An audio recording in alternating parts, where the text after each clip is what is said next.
नमस्कार दोस्तों, मैं हरिंदर फौजदार और आप देख रहे हैं ब्रश समाचार लाइव। इस वक्त मौजूद हैं हम डीग में, डीग के औ दरवाजे में। और आपने एक पुरानी कहावत सुनी होगी कि भाई अगर भाई का हिस्सा खाता है तो उसको नरक में भी जगह नहीं मिलती। आज ये कहावत झूठी नज़र आ रही है। उसी तरह का एक मामला है हमारे साथ में। इन भैया का आरोप है कि मेरा भाई जो मेरे पैतृक संपत्ति है उसमें से हिस्सा नहीं दे रहा है। तो पूरा मामला क्या है, आइए इन्हीं से जानते हैं। जी भाई साहब, अपना नाम बताइए पहले। मेरा नाम सब हरियम सिंह है जी मैं वार्ड नंबर 11 आउटगेट का निवासी हूँ। जी मेरी यहाँ पर पंचायतों के द्वारा मेरी पैतृक संपत्ति में से बंटवारा हुआ था। मैं पंचायत के उसकी सब यहाँ पर सुनवाई करवाई मैंने। आप भाई कितने भाई हैं आप? हम 4 भाई हैं, एक हमारा अविवाहित है और 3 भाई हमें। 2 भाई साधु हैं जिन्होंने मेरे प्लॉट पर मेरे कब्जा कर रखा है।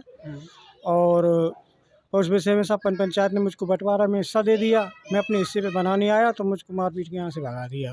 मान कि यहाँ तेरा क्या है, तेरा बड़े भाई पे। हमारा एक भाई पहली माह से है, उसको ये सौतेला भाई। ये वाद विवाद खड़ा हुआ, वाद विवाद होने के बाद में आपने फिर दोबारा से पंचायत का सहारा लिया? दोबारा पंचायत हुई, उसमें फिर हमारी सब लिखित में हुआ।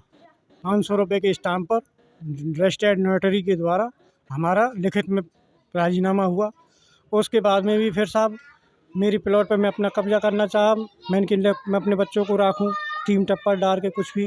क्योंकि देखो साहब, मैं 8 साल से भरतपुर रह रहा था। भरतपुर में मैं अपने बच्चों को किराए पर लेके रह रहा हूँ क्योंकि ये मुझको यहाँ पर विवाहित कर रहे। मुझे आज 3 साल हो गए भटकते भटकते, मैं परेशान हो चुका हूँ।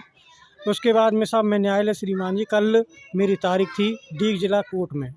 वहाँ पर साहब मैंने देखने को क्या मिला कि साहब जज साहब ही ये कह रहे हैं कि जिसकी लाठी उसकी भैंस।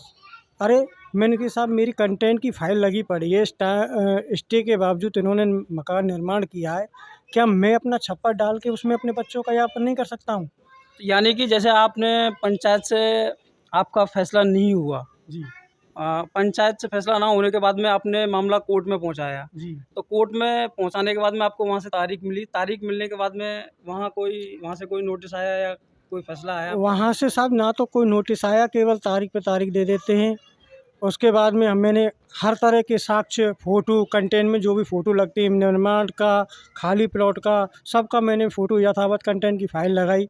लेकिन मैंने मेरे वकील साहब, प्रवीण वकील साहब ने जब ये ऑब्जेक्शन किया कि भाई ये कंटेंट की फ़ाइल में साहब इन्होंने मकान निर्माण किया है, कोर्ट की अवहेलना की है, तो आप इसमें एक्शन क्यों नहीं ले रहे हो? तो जज साहब ने ये कह दिया इसमें तो कोई भी बना सकते हैं, लठ वाला आदमी तो बनाएगा। ये एक बात बताओ साहब, इसका